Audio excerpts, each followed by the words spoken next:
экинчи фазанын алкагында 2 эстакадалык көпүрө каралган, өзүңөр билип. Бирөөнүн узундугу 1076 метр, азыркы биш турган. Экинчиси 396 метрлик көпүрө. Бүгүнкү күндө көпүрөлөрдө жумуш аяктап калды, бүтүп калды. Азыр мына асфальтобетон покрытиянын биринчи слоюн салып атабыз, ошону көрүп атасыңар. Ал эми кичине көпүрөдө 396-та. Биринчи слой бүттү, анын экинчи слою калды покрытиянын. Андан тышкары мына көпүрөнүн өзүңөр көрүп атасыңар, борттун ар жагында 75 сантиметрден жөө адам өтө турган тротуар болот.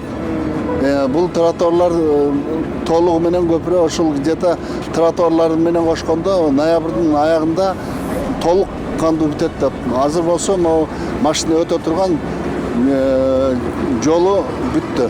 Мына тирөөчтөрү кыргызча айтканда, опораларычы жердин астына 12 метрден эң кичинеси, эң чоңу 46 метрге чейин кирген жердин астына.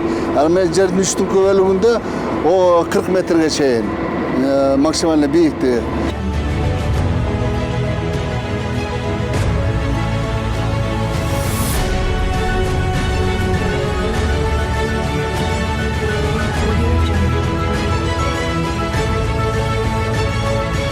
Жалпы жол боюнча жер иштери негизинен аябай тоолуу жерден өткөндүгүнө байланыштуу. Казуу иштери көп болду, 20 миллион кубометрге чейин. Анын ичинен 8,5 миллион кубометр жардыруу, бургулоо, жардыруу иштери аркылуу жүрдү.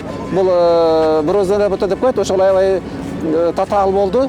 Себеби бул жерде мурда жол болгон эмес, мындай аңчылар жүрчү, мындай тропада болгон эмес да. Ошон үчүн биринчи техникаларды алып чыгыш жана жардыруу иштерине керек болгон жардыруу заттарды алып чыгыш аябай кыйын болгон.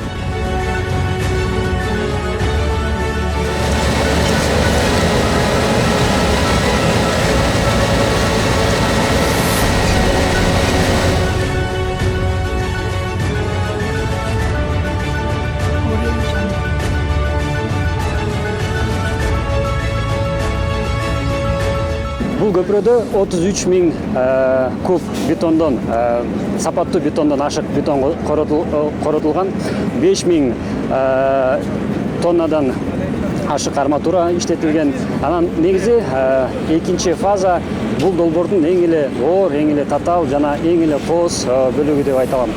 Экинчи фазанын жалпы узундугу 99 километр, анан 85 километринде жол эч эле жок болчу. Жаңы жол салынды. Жалпы долбоордо 2 кат асфальт кетет.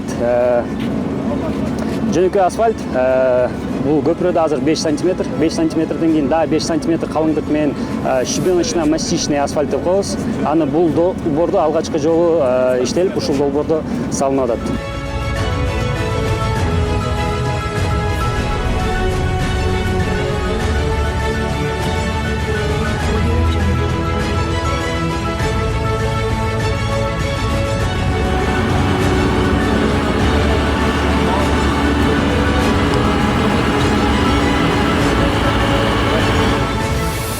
Мосттун бийик болгон себеби 2015-жылдары, 16-жылдары ошо Министерство энергетики ошолордон специалисттер келип, өзүңөргө көрсөткөндөй тиг жерден суунун уребенин көргөзүп берип кеткен. Ошондон өйдө салгыла деп. Ошондуктан ушундай көпүрө бийик болгон учурунда. Кудай буйрса, бул жол пайдаланууга берилип калса, Кыргызстанда жок, даже мындай Орто Азияда жок жолдордон болот деп ойлойбуз, көпүрөлөрчү. Жолдор болсо кыргыз элине аябай чоң пайдасы тиет. Түндүк менен түштүктү байланыштырганга аябай жакшы.